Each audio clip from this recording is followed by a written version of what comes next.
Welcome back to the YouTube channel JK paramedical info. तो हम यहाँ पर जो है pharmacist JK SSB previous year question paper जो है वो डिस्कस कर रहे थे। आपका जो है फर्स्ट पेपर ऑलरेडी अपलोड कर दिया है मैंने 40 क्वेश्चंस के, जो फर्स्ट 40 क्वेश्चन का पार्ट था। देन ये आपका सेकंड पार्ट रहेगा सीरियल नंबर और क्वेश्चन नंबर 40 से क्वेश्चन नंबर 80 तक। देन जो आपका थर्ड पार्ट आएगा लास्ट, उसमें हम क्वेश्चन नंबर 80 से 120 तक के जो क्वेश्चन है 3 पार्ट में आपका फार्मासिस्ट का previous year question paper solve कर देंगे। ठीक है, देन नाउ स्टार्ट करते हैं हम यहाँ से। सबसे पहले जो है आपका क्वेश्चन नंबर 41 आज के लिए, dash is a disinfectant produce by a reacting hydrogen peroxide with एक्टिक acid. कौन सा डिसइंफेक्टेंट है जो कि आपका रिएक्ट करता है हाइड्रोजन पेरोक्साइड के साथ मिलकर विद एक्टिक एसिड? वो है आपका pre acetic acid is the right answer. ठीक है, देन है आपका question number 42, the English meaning of suprotism is the right answer is sporotry. ठीक है, तो ये क्या होता है आपका रेक्टल स्पोरोटिसिस क्या होता है? Is a form of medication that is insert into the rectum. They came in different shapes and size but they are usually narrowed at the end. ठीक है, ये मोस्टली जो है ये इंस्ट्रूमेंट आपका यूज़ किया जाता है और इस वर्ड को यूज़ किया जाता है स्पोरोसिटी का, रेक्टल स्पोरोसिटी का इस्तेमाल किया जाता है कंस्टिपेशन वाले पेशेंट्स के लिए। ठीक है, देन क्वेश्चन नंबर है आपका 43, the malleable reactor is manufactured using stainless steel. ठीक है, जो आपका है मेलेबल रिएक्टर ये किससे बनता है? आपका 300 सीरीज़ का जो आपका है स्टेनलेस स्टील उससे बनता है। मैं आपको इसकी इमेज दिखा देता हूँ मेलेबल रिएक्टर की। ये रहा आपका मेलेबल रिएक्टर। ठीक है, ये बनता है आपका कौन सा? स्टेनलेस स्टील 300 सीरीज से। इंस्ट्रूमेंट के लिए जो है आपका सर्जिकल इंस्ट्रूमेंट्स के लिए पूरे अलग से एक प्लेलिस्ट बनाएंगे, उसमें सारे जो आपके सर्जिकल इंस्ट्रूमेंट्स हैं वो डिस्कस करेंगे हम आने वाले टाइम में। अभी के लिए सिर्फ आप शॉर्ट टर्म्स जो इमेजेस आती हैं वो देखते जाएं साथ साथ। Now question number 44, feradyrin useful in treatment of asthma. ठीक है, आप और यूज़ करते हैं कौन सा injection? Deriphyllin. Darifilin is a central nervous system stimulant used to treat breathing problems, mostly used as a bronchodilator. ठीक है, जो आपका अस्थमा में हो जाता है आपको ब्रोंचोकॉडिलेटर, उसमें ये डेरिफाइलिन यूजफुल रहता है। देन आपका है question number 45, aural speculum used for examine the ear drum. Aural speculum जो होता है आपका एक इंस्ट्रूमेंट है, वो आपका ईयर ड्रम में जो है वो लाइट आपके ईयर में उसको रखा जाता है, जिससे वो क्या करता है लाइट पास करता है आपके ईयर ड्रम तक और उसको एग्जामिन करते हैं आपके ENT वाले डॉक्टर्स। मैं उसकी इमेज भी आपको दिखा लेता हूँ एक बार। ये है आपका एरुलल स्केपुलम। ठीक है, a funnel shaped piece of a plastic on the light source that inserted into the auditory canal of ear to examine the eardrum. Then now question number 46, the Jakarta Declaration on Health Promotion was proposed in the year 1997. Okay, question number 47, bone cutters are also called, bone cutters को also हम क्या बोलते हैं? उसको हम बोलते हैं scoop. आपको इमेज दिखा देता हूँ, आपको कंफर्म हो जाएगा उसको स्कूप क्यों बोलते हैं। ठीक है, बोन कर्टर्स को, ये रहा आपका बोन कर्टर्स, इसको हम बोलते हैं और स्कूप। स्कूप किस लिए? ये आपका स्पून की शेप में है, इसलिए इसको हम स्कूप भी बोलते हैं। Okay, the correct hand position in CPR, आपका जो है कार्डियक पल्मोनरी रेसिस्टेशन में जो है आपकी हैंड की पोजीशन क्या होनी चाहिए? वो आपकी होनी चाहिए सेंटर द चेस्ट। ठीक है, देन आपका है morphine is used as, morphine जो है आपका नैरोटिक एनालिसिस है। ठीक है, then morphine is used to relieve a short term और long term moderate severe pain. ठीक है, तो आपका शॉर्ट टर्म अगर कोई भी पेन है तो हम उसको बोलते हैं एक्यूट, अगर कोई भी चीज़ शॉर्ट टर्म के लिए है तो हम उसको मेडिकल में बोलते हैं एक्यूट। ठीक है, अगर कोई लॉन्ग टर्म के लिए है तो उसको हम बोलते हैं क्रोनिक। ठीक है, fine. Then question number 50, which type of bandage is used for shoulder injury. Shoulder injury के लिए कौन से टाइप की बैंडेज यूज़ करते हैं? हम ट्रायंगुलर बैंडेज यूज़ करते हैं टू सपोर्ट द आर्म, ताकि आपका शोल्डर अपनी जगह से मूव ना करे। मैं ट्रायंगुलर बैंडेज की आपको इमेज दिखा देता हूँ एक बार। ये है आपकी ट्रायंगुलर बैंडेज जो आपकी सपोर्ट करती है किसको? अगर आपको शोल्डर इंजरी है तो ये आपको सपोर्ट करेगी आपकी आर्म को, ताकि शोल्डर अपनी जगह से मूव ना करे और आपको जल्दी रिलीफ मिल सके। ठीक है, then question number 51, when a bone ends damage but skin above is intact, which kind of fracture is this? अगर आपकी बोन क्रैक हो जाती है बट उसकी स्किन के वो अंदर ही रहती है, इंटैक्ट रहती है अंदर ही, तो उसको हम क्या बोलते हैं? उसको हम बोलते हैं क्लोज्ड फ्रैक्चर। ठीक है। देन है आपका question number 52, the thin mucus membrane layer of an opening of vagina is called hymen. आपको फीमेल रिप्रोडक्टिव सिस्टम पूरा पड़ा होगा, आप इसको आराम से आंसर कर सकते हैं। Babcock forcep is used for, Babcock forcep है वो किस लिए इस्तेमाल की जाती है? Holding tubular structures. ठीक है। Then question number 54, soft tissue pain between shoulder and wrist due to lesions in exterior origin is called tennis elbow. ठीक है।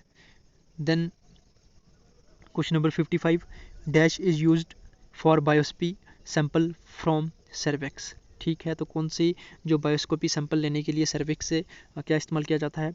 पंच बायोस्कोपी फोर्सेप का इस्तेमाल किया जाता है। आप देखें मोस्टली आपको क्वेश्चन यहाँ पर सर्जिकल इंस्ट्रूमेंट में से और आपको क्वेश्चन बुक कीपिंग में से देखने को मिलेंगे।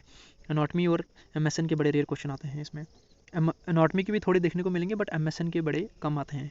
सिर्फ डिजीज़ के रिलेटेड अस्थमा, फिनोमिया, यही मेन जो टॉपिक्स हैं यही कवर करते हैं जेकेएसएसबी वाले। The unique feature of epidemiology is test the aetiological hypothesis. तो आपको पता ही है एपिडेमियोलॉजी क्या होती है? Epidemiology is to test scientific study of the spread and control of disease is known as epidemiology. Then question number 57, the monthly or weekly total of purchase book is posted to, आपका जो monthly और जो है आपका weekly अगर आप कुछ सामान परचेज करते हैं हॉस्पिटल में जब आप ऑन ड्यूटी होते हैं, या फिर ये आपने फार्मासिस्ट की जॉब के लिए करना है, तो अगर आप स्टोर में हैं किसी, आपने अगर मंथली और वीकली कुछ परचेज़ किया है तो अगर उसको परचेज बुक में पोस्ट करते हैं तो उसमें क्या लिखते हैं? किस में लिखते हैं? Debit of the purchase account में उसको ऐड करते हैं। देखें, डेबिट होता है आपके अकाउंट से पैसे कट जाना और आपका क्रेडिट होता है आपके अकाउंट में पैसे आना। ये तो नॉर्मल सी बात है, सबको पता होगा। जब आप बैंक से पैसे निकलवाते हैं, debited by this amount from your account, okay, और credit by from this to this. ठीक है। इसी तरह से अगर आपका मंथली और वीकली अगर परचेज करते हैं तो पैसे जाएंगे ही, तो debit of the purchase account. ठीक है, ये है आपका right answer. Debit of the sales account बिल्कुल नहीं होगा। ठीक है। Then credit of the sales account भी नहीं होगा और credit of the purchase account भी नहीं होगा। अगर परचेज अमाउंट आपको मिली है तो उसको हम क्रेडिट बोल सकते हैं। अगर आपने दी है, खुद से कुछ सामान खरीदा है, तो उसको आप डेबिट बोलेंगे। Then question number 58, the regulatory approach is based on, regulatory approach जो है वो आपकी किस पे बेस होती है? वो होती है आपकी मैनेज्ड प्रिवेंशंस। अगर किसी चीज़ के लिए या फिर किसी डिजीज़ से अगर आप किसी को प्रिवेंट कर रहे हैं तो वो रेगुलर अप्रोच आपकी कौन सी होनी चाहिए ताकि उस चीज़ को मैनेज किया जाए। उस चीज़ को ये नहीं कि एक दिन अगर उसने किया आपने तो काम, तो वो दूसरे दिन आप उसको छोड़ देंगे ना। Manage preventions. Okay. Then question number 59, which of the following is a sign of complete airway obstruction. Complete airway obstruction यानी कि बिल्कुल हवा का आपके अंदर जाना, बंद हो जाना लंग्स तक, क्या आपका साइन है? अनेबल टू कफ। वो बंदा खांस भी नहीं सकता। ठीक है, सांस लेना तो दूर की बात है। Then question number 60, Moria curve type forcep is in dash tray. कौन सी आपकी जो मोरिया कर्व्ड टाइप फोर्सेप होती है वो कौन सी ट्रे में देखने को मिलेगी? आपको देखने को मिलेगी कुरेनिया बेस ट्रे में। ठीक है। ये आप सर्जिकल इंस्ट्रूमेंट जब तक अच्छे से नहीं पढ़ेंगे बिल्कुल समझ नहीं आने वाला, जितने भी आप पिक्स देख लो, जो कुछ मर्जी कर लो। ठीक है। देन आपका है emetine is the main constituent of ipecacuanha is the right answer. अच्छा, ठीक है। तो एमीटाइन जो है आपका एक ड्रग है जो कि आपका बोथ एंटी प्रोटोजोल है, और ये क्या करता है, इसमें थोड़े से आपके वोमिटिंग को कंट्रोल करने के भी जो हैं वो साल्ट जो है वो इंक्लूड होता है। बट जो आपका है आईपी कैकुनुआ, ये आपका क्या है, आपकी ये प्लांट स्पीशीज़ है जिससे इस ड्रग को एमीटाइन को लिए बनाया जाता है, या फिर ये आपका फ्लावरिंग प्लांट है, इसमें से इसको आपके ड्रग को लिया जाता है। ठीक है। Then which of the following is a sign of a fracture. Fracture का सबसे पहला साइन क्या है? Ability to move. क्या मूव कर सकते हैं फ्रैक्चर में? बिल्कुल नहीं। वार्म स्किन, क्या स्किन गर्म हो जाती है फ्रैक्चर में? क्या नमनेस आ जाती है? ठीक है, लेकिन नहीं। आपकी सबसे पहले जब भी फ्रैक्चर होगा आपकी सबसे पहले क्या देखने को मिलेगी? आपको swelling. Then question number 63, which one of the following is essential device in the toilet to avoid hazards among elderly. अगर आपके घर में कोई बुजुर्ग आदमी है तो आप उनके गिरने से बाथरूम में बचाव के लिए आप सबसे पहले क्या कुछ कर सकते हैं? एसेंशियल डिवाइस कौन सी है? क्या आप डिम लाइट करेंगे बाथरूम में ताकि वो गिर जाएं, या फिर आप लो सीट करेंगे या ताकि वो बैठ भी ना सकें अच्छे से, या फिर आप उसको नॉन हैंडल्ड श्योर हेड रखेंगे? ठीक है, नहीं, आपको क्या रखना है, आपको रखना है वहाँ पर क्या होना चाहिए, ग्रैब बार्स होने चाहिए। ग्रैब बार्स क्या होते हैं, आप जब भी बाथरूम में एंटर वगैरह करते हैं, आपने साइड में देखा होगा वॉल्स पे इस तरह से करके आपके जो है हैंडल लगे होते हैं, उन्हें हम बोलते हैं ग्रैब बार्स, ताकि वो पकड़ कर बैठ सके और पकड़ कर अंदर बाहर जा सके। या वॉल्स पर लगे होंगे या आपके डोर में लगा होगा, एंटर करते ही वॉल के साथ लगा होगा। ठीक है, then question number 64, lidocaine is used in the process of, किसके प्रोसेस में यूज़ की जाती है, लोकल एनेस्थीसिया के प्रोसेस में यूज़ की जाती है। Then prepare of 900 ml of 40% alcohol from 90% alcohol. अगर 900 ml की कोई चीज़ है, आपके पास बॉटल है, आपके पास फ्लूइड है, उसमें अगर आपकी 90% अल्कोहल है, देन साफ साफ है 900 ml है, 90% अल्कोहल है, ईच 100 ml पे आपका जो है 10% अल्कोहल है, तो अगर आपको उसको 40% अल्कोहल में कन्वर्ट करना है तो वो कितना हो जाएगा? सीधा साफ जवाब आपका 400 ml। ठीक है, is the right answer. Then question number 66, the health promotion model 1982 was proposed by, किसने प्रपोज किया था 1982 में हेल्थ प्रपोज जो हेल्थ प्रमोशन मॉडल था वो किया था आपका पेंडर ने। Then question number 67, which of the following analysis has a poor anti inflammatory action. Analysis जिसका बहुत ही पोर बहुत ही वीक एंटी इन्फ्लेमेटरी एक्शन है वो है आपकी पैरासीटामोल। देखें आप डिक्लोफेनिक सोडियम देख लें, एकदम एंटी इन्फ्लेमेटरी है, आपका लगाते ही आपको पेन से रिलीफ मिल जाएगा। पेरियोक्सियम वो भी, आइबीफिरोन भी। देन आपका जो पीसीएम है ये इसमें बड़ा लो कंटेंट में होता है डिक्लोफेनिक, जो उसमें आपको रिलीफ मिलेगा। Then question number 68, desiter scapula used in neurosurgical procedure is made up of. जो आपका डेसिटर स्कैपुला है वो आपका न्यूरोसर्जिकल इंस्ट्रूमेंट में यूज़ किया जाता है, न्यूरोसर्जिकल ऑपरेशंस में यूज़ किया जाता है, वो किससे बना होता है, आपका बना होता है टाइटेनियम का। ठीक है, देन है आपका question number 69, in which type of injury log roll technique is use to turn the patient. ठीक है, आपकी कौन सी इंजरी है जिसमें लॉग रोल टेक्निक का यूज किया जाता है पेशेंट को उसकी पोजीशन को चेंज करने के लिए। अगर वो स्ट्रेट में है तो उसको बैक साइड में टर्न करना है, तो कौन सी टेक्निक है वो होता है आपका किसमें, लॉग रोल टेक्निक किसमें इस्तेमाल की जाती है, आपकी स्पाइनल इंजरी में। तो मैं आपको लॉग रोल इंजरी की एक छोटी सी लॉग रोल टेक्निक की एक छोटी सी शॉर्ट सी वीडियो दिखाता हूँ 10 सेकंड की, आप देखें किस तरह से लॉग रोल टेक्निक का यूज़ किया जाता है स्पाइनल इंजरी में।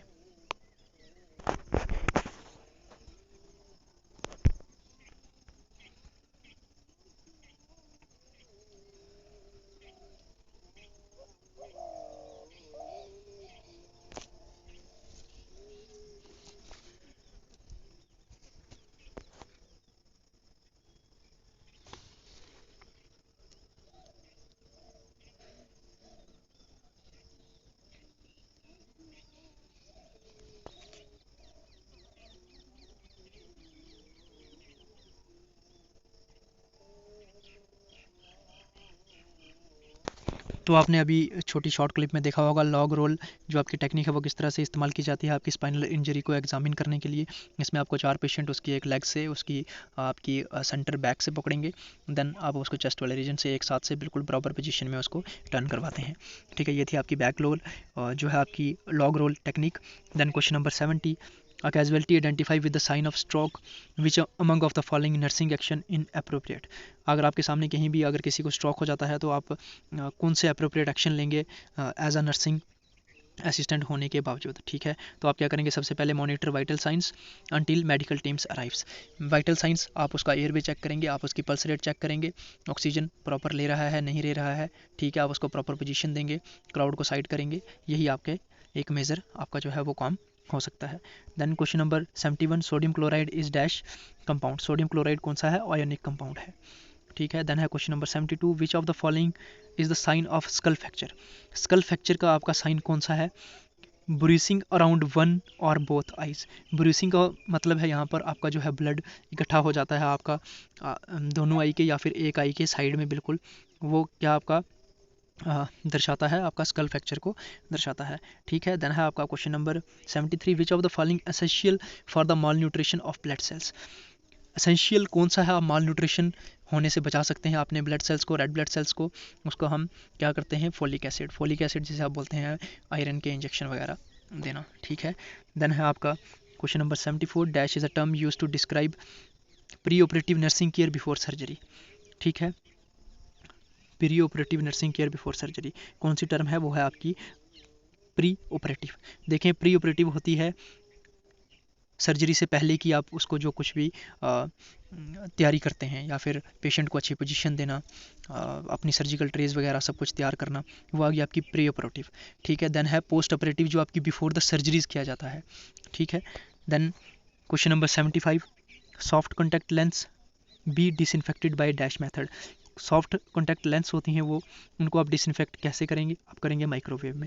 ऑटोक्लेव से आपके इंस्ट्रूमेंट किए जाते हैं, सोप से आप हैंड वॉश करेंगे, हॉट एयर ओवन से भी आपके जो हैं सर्जिकल इंस्ट्रूमेंट्स को डिसइंफेक्ट किया जाता है। Then question number iodophor 76, iodophor is dash in composition.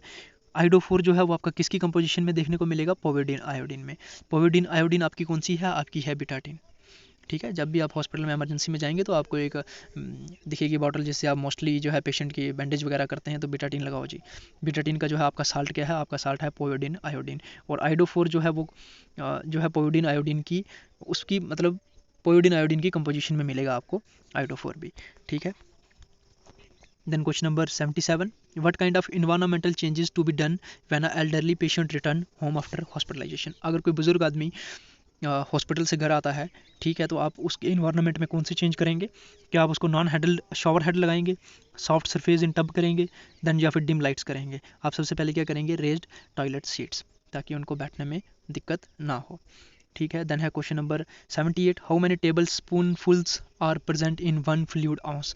अगर डॉक्टर बोलते हैं कि इन्हें 1 फ्लूइड आउंस दिया जाए रोज का, तो आप उसमें कैसे मेज़र करेंगे उसको, आप 1 आउंस को आप मेज़र करेंगे 2 टेबल स्पून से। 2 टेबल स्पून जो है वो आपके प्रेजेंट होते हैं 1 फ्लूइड आउंस में।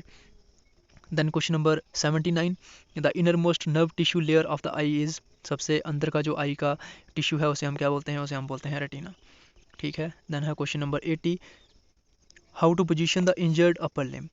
अगर किसी की अपर लिम्ब डैमेज है या फिर उसको लगी है, इंजर्ड है, तो उसमें कौन सी पोजीशन देंगे, raise above the client heart level. ठीक है। देन क्वेश्चन नंबर 81, ये हम करेंगे नेक्स्ट वीडियो में। Illness wellness model 1972 was proposed by Travis. ठीक है। ये थे आपके आज के सेकंड पार्ट के 80 क्वेश्चंस। चैनल पर पहली बार विजिट कर रहे हैं, सब्सक्राइब कर लें, बेल आइकन को ऑल पर सेट कर लेंगे। कोई भी लेटेस्ट अपडेट होगा वो सबसे पहले आप तक पहुंचेगा। Thank you so much. First part नहीं देखा तो अभी तक, तो आई बटन में आपको फर्स्ट पार्ट का लिंक मिल जाएगा, आप जाकर एक बार देख लें।